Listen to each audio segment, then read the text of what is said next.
So for this class, we're just another project week where we are, I think y'all had like, what is it, three weeks to do this project.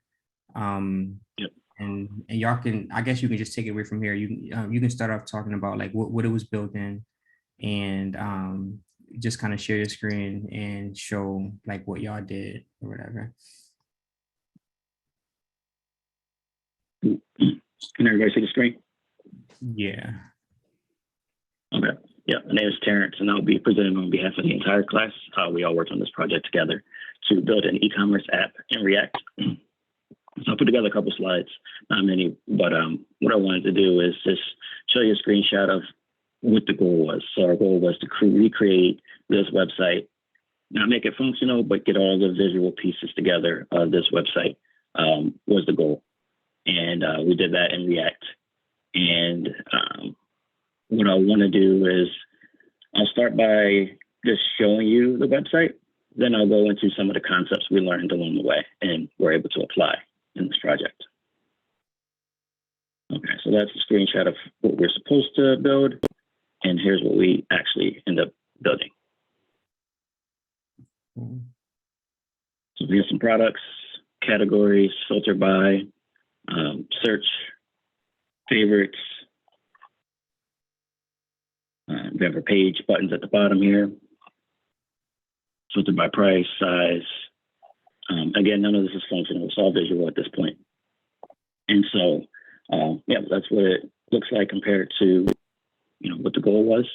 And now I just want to go to our next slide to go through the concepts that were applied here. Of course, it's React, and one of the biggest benefits of React is the fact that you can have reusable components. So we did take advantage of that. And we also took advantage of props. So what I want to do is show you where we did that. So now we're going to take a look at some of the code.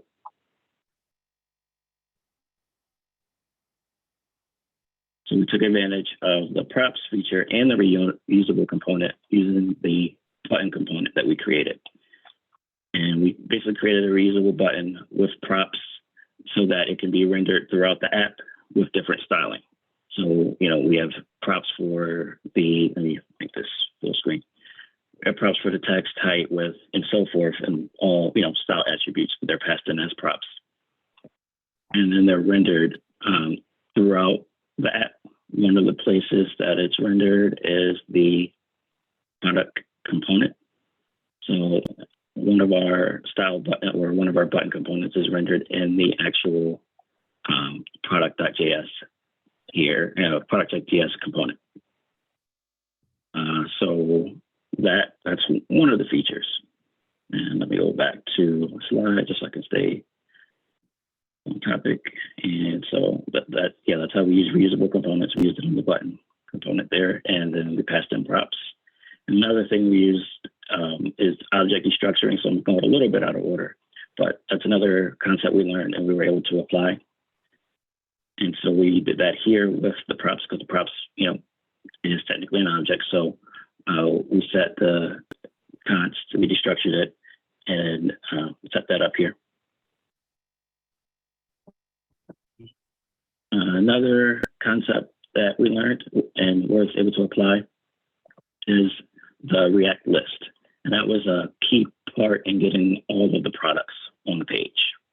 And in order to render a list in React, what we did was in our products.js, we used the map method to pull from, first we created an object in items.js with all of our product details. Then we used the map method to map over it and produce pretty much a card for each product, as you see here.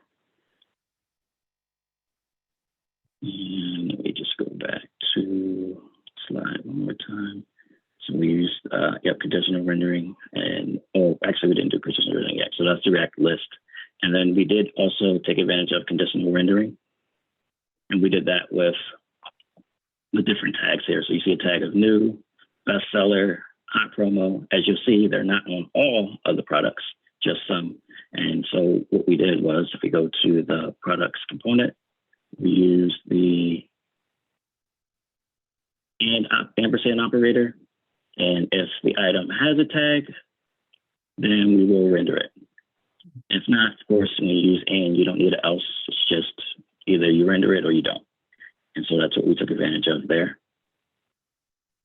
And let's go to, okay. And then last thing is we, took advantage of node packages. We installed some node packages. One of them was Material UI, and I think actually I heard it mentioned earlier before the recording started. And we use that to grab the styling for like our favorite icon, for example. So if we go to the app here, we grab that straight from Material UI. That's pretty much it. Other things that we came across and was we got to use the Combine tool to pretty much set it up as a team project, and it worked really, really well. So we created stories or tickets, if you want to call them that, and within them, they were descriptive. They had images, screenshots of what needed to be done, and everything was broken down to small tasks. And this led us to be able to work together without having to have a Zoom call, every other week or every other day. We were able to just, see the task. Since it was written well, add in the changes, create a branch for it first, add in the changes, create a pull request, communicate that the pull request was created, and, that helped the project go very smooth. So that's what I got. You mind just showing like a quick example of the Combine? Oh, yeah, definitely. So we have all of our tasks here, and I'll click on, click on one here. So we did use a point system, and we had some extra notes, this task depends on task 10. We created the task. We had a pull request link when it was moved to test. And then the person who merged it, they also added their own notes in there as well. And this was just a screenshot of, what needed to be done in that particular task. And a quick just explanation of like what each of those like columns mean in the Combine. Oh, sure. So they start off as a story, and I would consider the story the actual ticket, the task, and that's, I would consider this your unassigned queue, the stories tab here. So if it's unassigned, you originate the task here under the stories column, and someone will pick it up. So I'll just move this around here. Someone will assign themselves and then move it to in progress. And then if they get stuck, then they'll move it to blocked, and then reach out for help. If you don't hear anything, you can just reach out through Slack. But someone should see it in the blocked column and just assist. And then once it's done, it's moved, or right before it's done. Once the task is done, it's moved to test, and that's where the pull request link is actually put in. Someone else comes in and test changes, approves the pull request, and moves it to complete. Perfect. Yeah, really good presentation. So let me see. We have a few people here. Could y'all just, I guess, just like one by one, each member just kind of say like something that was difficult, like something that you had trouble with, or like something that challenged you, or you can like kind of talk about something that kind of like excited you about the project, like just like a comment on it. We can start with you, Terrence, since you're presenting. Like what was something that kind of challenged you about this project, or any kind of comment you have about it? Yeah, just same thing from last slide. Just underestimating how much time you might end up spending on a task. I'll pull a ticket, and I'm like, okay, yeah, I definitely understand the concept of conditional rendering. But the CSS piece is still not, also don't have that 100%. So it might have taken me 3 hours to center a div, you know what I mean? Within the project. So the styling of the entire app is, I would say, probably my biggest challenge personally this time around. If you can call on, we can just do it like popcorn style. You can just call in another person, and then that person can talk about like just give like a reflection, on, like whatever they think. Yeah, go ahead, Kaz. I'll call you. All right, cool. So with this particular project, the thing that I was running to most was honestly the overall of React itself. Initially we had gone over it, of course, a couple times already, and it was of course a lot of the concepts that we were using were of course just JavaScript, so it's just moving over to a new system. However, applying those to, I would say, the new practices was a bit of a learning curve at first, because it seemed like for a while I was really just locked on what to do. So as I, look further into one thing's okay, that's great, but I'm having trouble just getting it open. I'm having trouble navigating that. Okay, I'm supposed to switch the folder when it's within a folder to get to, the npm to start. And then even when I'm in the folder, not understanding what's going on, what's with it, and finding out that these are maybe small fixes like npm install just to get everything that's needed to get the npm start to work. So the biggest thing was really just kind of catching the flow on how it all should work, and really, and once I really saw how everything like broke down, I really began to see like, oh, this isn't as complex as it is. And some of these concepts are simple. It's just they stack up a lot. So, but once I got over the initial barrier of really like getting a handle on it, everything flowed in, and it was just like, honestly, it got way easier, and you could really see the full productivity of how React works and how I guess how productive it can be to use it and how quickly you can, navigate the screens. So let's say overall, my biggest, I guess, obstacle was just learning React itself. Cool. Sound like you definitely like got a lot out of that. Yeah, and that can be confusing, just how those dots connect. But yeah, like you said, once you connect them, you realize why people use React. So yeah. Oh, yeah, and it's great, honestly. Like I really like it now, and even with not even just React, but even the concept of the other live server that you can use in VS Code as well. Like, yeah, I never want to go back to the regular, going back to the page and refreshing. It's like, no, give me live server, give me nothing. Right. You want to call on someone else to give their like reflection? Yeah, who we got? So we can go with Sam next. Yeah.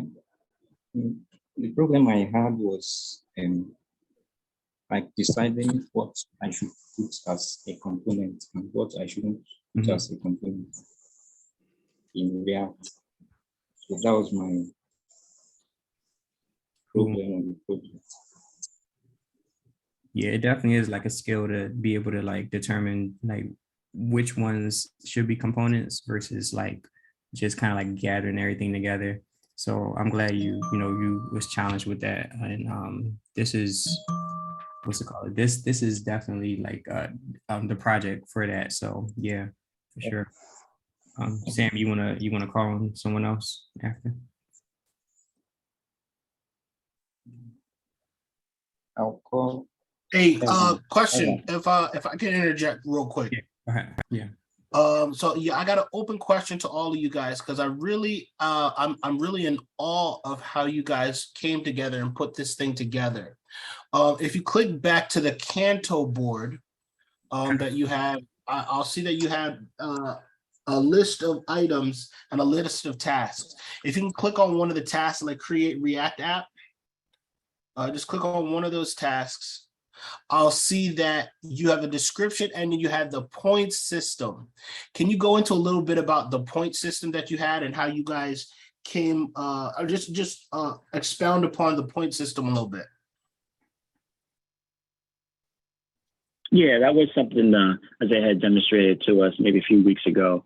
And the point system is, so the person who creates the task will leave will have the word points there, but it'll be blank. And then it's up to the person who assigns themselves to the task to establish how difficult it is. And typically, he basically told us, it's usually 1 through 5, but for this project, for the most part, it should be 1 through 3, based on how difficult we think it is. So then someone will say, okay, well, I think this task is a 2. I'll assign it to myself. I'll give it a 2. I'll put it in progress and get working on it. I've actually personally found that, I found myself changing it at the end. Like I'll say, okay, I thought this was a 2, but it really took me a while to figure it out. And so, I might have moved it up to a 3 towards the end just because of how difficult it actually was versus how difficult I thought it was. Okay.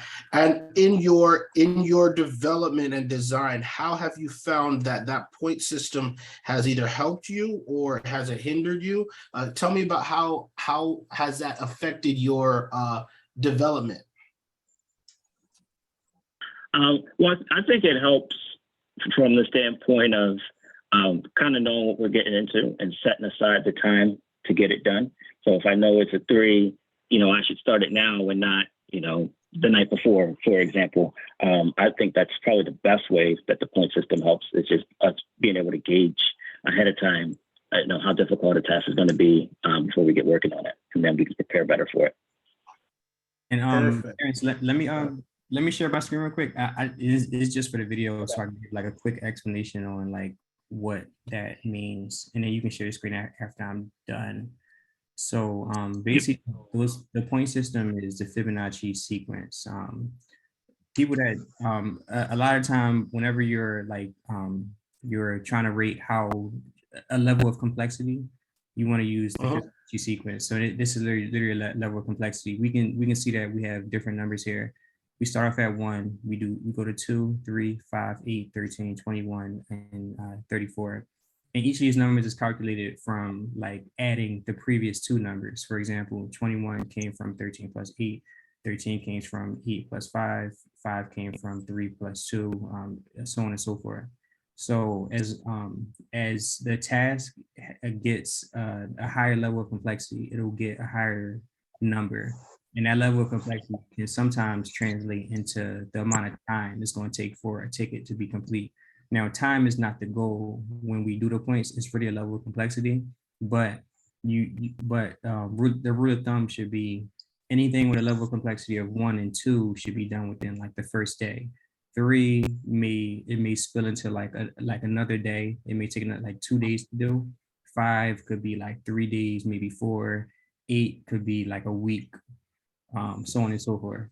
But I had told them to make sure y'all break down each task in a project to be a 1, 2, or 3, and maybe a 5. Like I didn't want them to have large level of large complex tickets. Like if the ticket is if the task is very complex, you should always break it down to smaller pieces. And that was the goal for the different points. So that's how that works. So I'm gonna stop sharing. Terrence, you can share your screen again.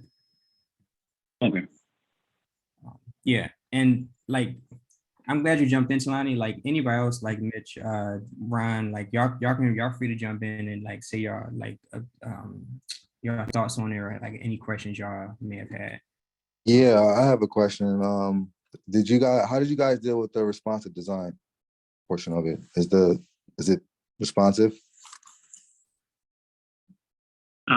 So that part we didn't really address yet. Sam on our team made some changes to make it more responsive, but this iteration of the project, we didn't actually put a focus on responsive design.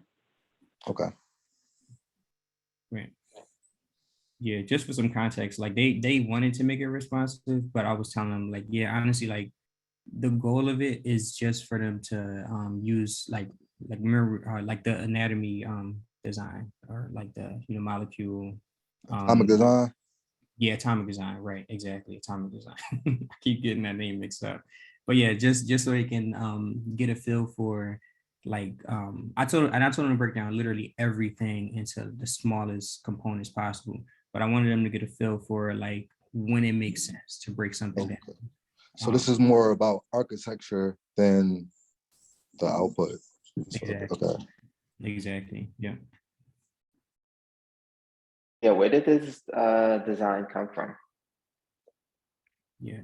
Did you make the design, Isaiah? I pulled it from dribble.com. I literally just went to Dribble and just pulled it. Let me share my screen, Terrence. Yep.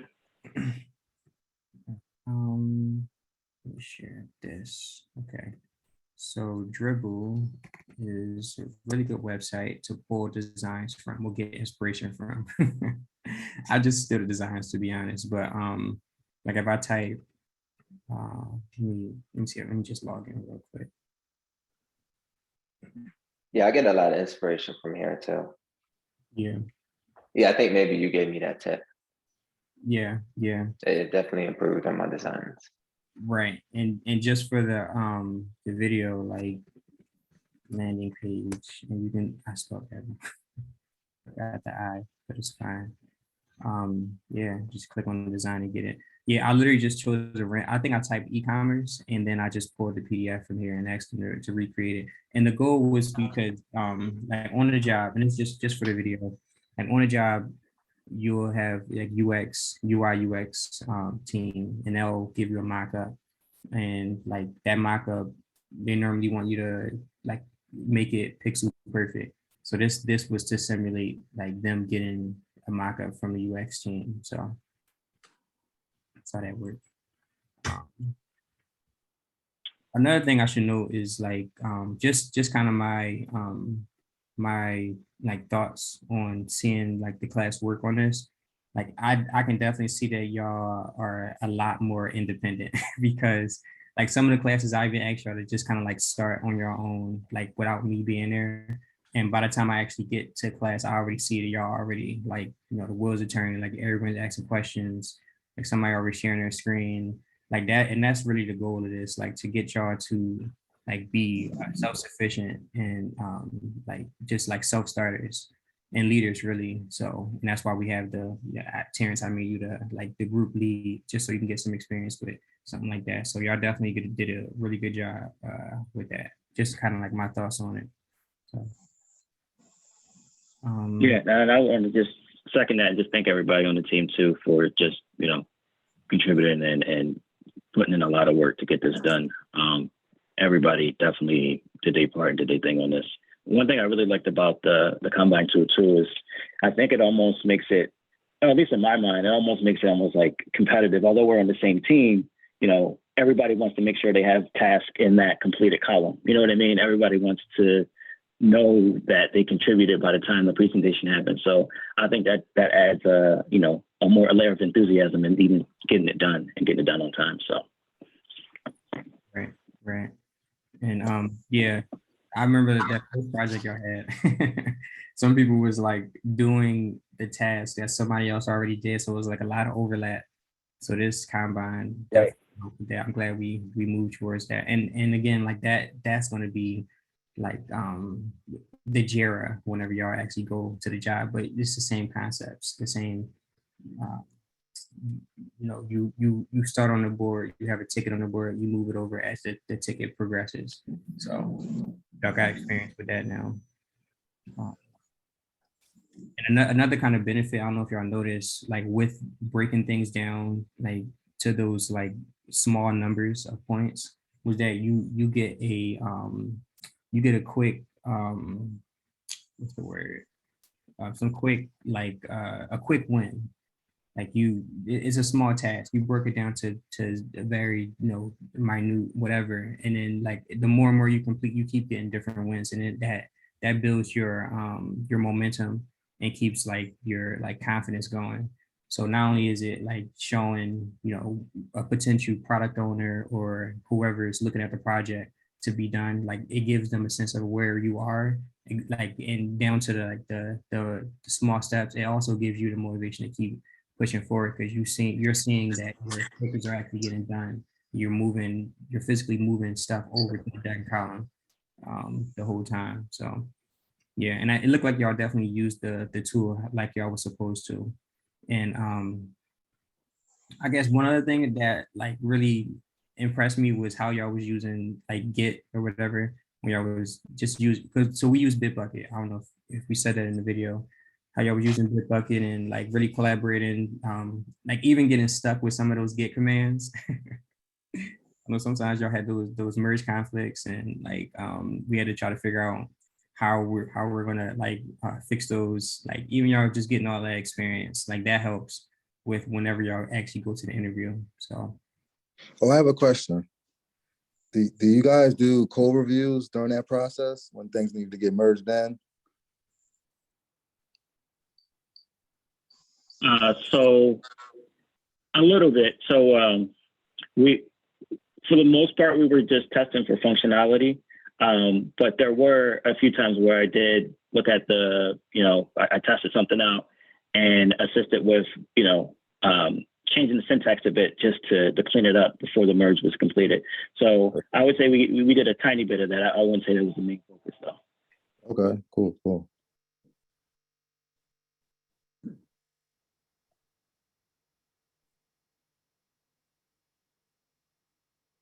And yeah, just to, yeah, the Bitbucket stuff. Yeah, that's what I forgot to mention in terms of challenges. That was actually a big challenge, but we got through it pretty early, which is good. We got started early, which is good. We had 3 weeks, so we got started right away. So we ran into that trouble right away, and we were able to get through it, and definitely learned some useful Git commands along the way. So. Mhm. Yeah, well, I actually wrote a couple of things down this presentation, and the things that you definitely had difficulties with that will continue to be like a theme throughout your career. So the story and task estimations, those can be difficult, like regardless of what job you go to, because sometimes things seem small, then they wind up becoming a bigger thing. But you can't just, like somebody mentioned, I don't know if that was Terrence, you won't be able to change them in the middle of the task because they're used for point predictability on like how much a team can actually do within a sprint. So if things are like bigger than what you expect them to be, usually what we'll do is we'll break them into like smaller tasks. Setting up your framework and learning new frameworks is going to be a difficulty going forward because you can always be asked to use something you never used before. And also the code and file structure is always going to be something that's going to be edited and changed along the way, unless you're with a really senior project and they're stuck on how they want the file structure to look like. But yeah, that's something even in my job where we're changing constantly. So yeah, I just wanted to mention those things. So those are not like random things you stumbled upon. Those are things that are just part of the job.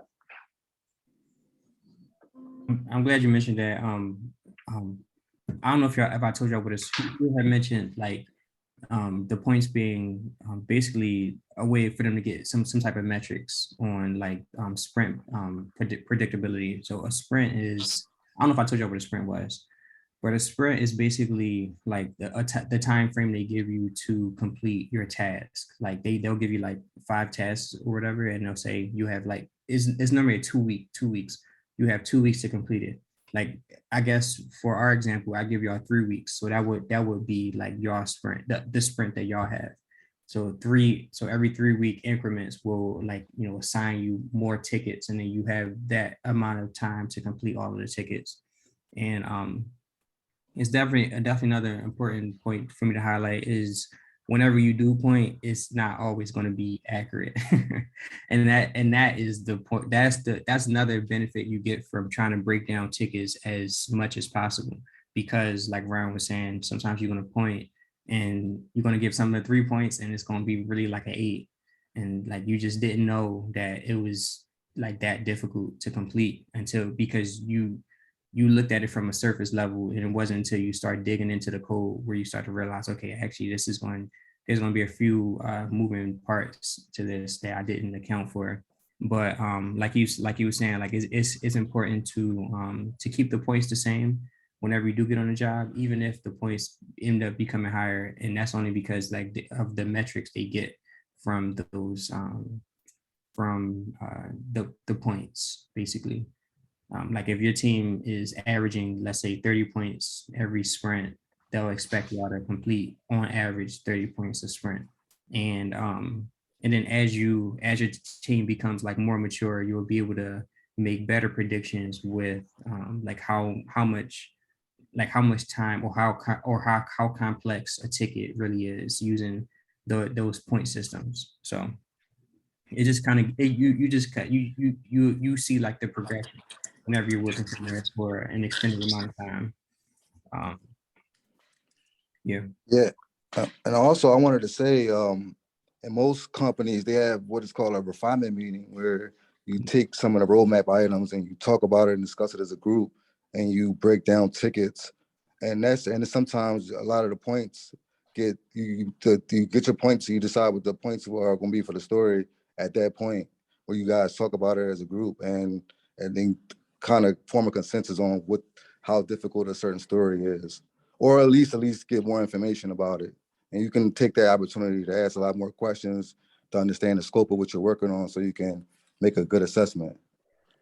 Exactly. That's exactly how it's done. And the more concerns people bring up, or the more interactive people are during those refinement meetings, the more clear your task would be, and also the closer your point estimation is going to be. So I've been in refinements where nobody says anything, and because nobody is contributing, the person that's going to be left doing the task is going to find that there's a lot of dependencies, or there's something that they can't do right now without being blocked, Right. because those questions wasn't asked up front.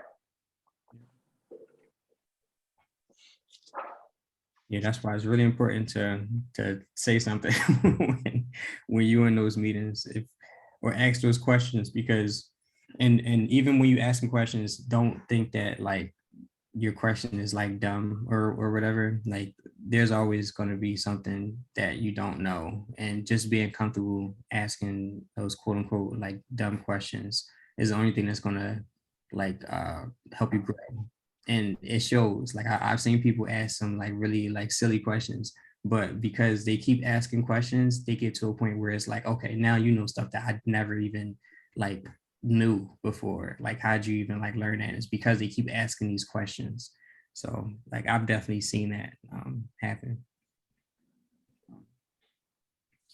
Yeah. Okay, cool. So let me see. Duran, I think you're the only one that didn't give like your reflection so far. We had Terrence, Sam, Evan also. I'll go ahead and go. Go ahead. I'm kind of in between what Kevin was saying, kind of going back and refreshing on the React basics and making sure that I had those fundamentals down correctly. Then kind of what Ron was talking about as far as stretching yourself and having to learn new things in the middle of it with the MUI materials. I had to investigate and kind of do some research on how that was applied and the best ways to use that. And I found that really dope.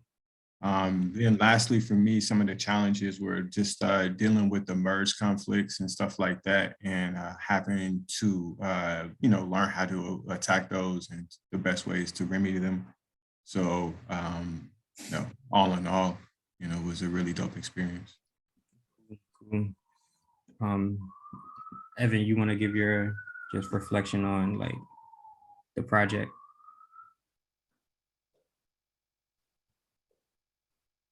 I'm gonna be honest. I feel like I didn't do enough for this project. Like in the end, I was only able to do like 2 things for this project, like get the pictures and like put the shopping cart on each of the items. And like I know, like the reason that I gave myself was that I had like four different writing assignments due the second week of this project. But I don't feel like that's a good excuse. I mean, from what you did, like, did you run into any challenges at all, or like, did it just kind of like come easy to you? like whatever task you had? Did you have I to like, guess go ahead. Yeah. I guess it was like figuring out like the different components that I could use. Mhm. Like try and get that shopping cart icon into the products folder. Okay. Cool. Yeah, so you know how to, all right, cool. Yeah, that's fine. As long as you got something out of it, like, um, all right, cool. So, if there's no other questions, we could end it here. I mean, we pretty much did all of the reflections and like kind of like talked about it. And the class does go till 12, but I'll give everybody a break, give you back some time. And since this was project day. Just out of curiosity, how long did everybody have on this project? 3 weeks for it. Yeah. 3 weeks. Yeah. 3 weeks. My first sprint at the job, I was asked to do a pop-up, pretty much a pop-up that would send users to either sign up, or if they're already signed up, use some persistence given by the phone storage to not show the pop-up. And even though this was a simple task for me, it took me maybe about 3 weeks to do it. I had no idea how complicated something like that could be for a major project. And I just remember what Ivan said, like, that's how I felt the whole entire time. Like, it's taking me weeks to do something that on my own probably would have been no time. So yeah, that feeling is something that you're going to take with you as well. Feeling like you're not getting enough done, or feeling like you could have did more. That's going to be pretty common. Also, merge conflicts too. I used to be embarrassed by them, but they're actually super common. I don't even expect to be using Git nowadays without some sort of conflict, especially if I'm working in the same project as somebody else or closely related to the same feature. So yeah, I just wanted to mention that. It doesn't mean anybody is underperforming or anything else like that. Sometimes it just works out to be that way. Yeah, that's a good piece of advice. And definitely, yeah, something that's commonly happens. Literally every time I like put a pull request in, I just think that it's going to be a merge conflict. and when it's not, I'm just like relieved. It's almost like playing a lottery. Almost, it's like, okay, is it going to like happen or not or whatever. But when you do have those conflicts, it's fine. A lot of times you can just like solve it yourself, try to like fix it yourself. But sometimes it do require like some collaboration, like because you don't want someone else's like feature or like bug fix to like be broken because your code was introduced on top of theirs. So yeah, it's and that's when like writing like tests and stuff like that come into play also. And that's another thing we're gonna actually we may actually do that next. We're gonna do testing with Cypress, and then after that we're gonna do Python. But yeah, but when you have those merge conflicts, we're gonna learn that we're gonna see that having those tests and stuff like that really do help with avoiding someone else's thing from breaking. So yeah. Also, we rebase often, so usually by the time the code review is done, the conflicts are usually resolved by then. Yeah. And when you mean rebase, you're saying like pull like the latest code. Yes. Yeah. Yes. Yeah, whether it's the whole thing or whether it's just for that particular feature, we pull it in so that way we handle it before we send it up for a merge request. Right. Yeah, rebase is another there's another like git command for that, but we didn't learn it, but our equivalent would just be us pulling the latest developed code when we do the git pull origin develop. So yeah. And then you see the merge conflicts before you push it. And we'll see an example of like how to do that too. Another example later on in one of the later classes. So yeah. All right, cool. All right, cool. Overall, good job. I mean, and yeah, we'll just end it here. I'll stop the recording real quick.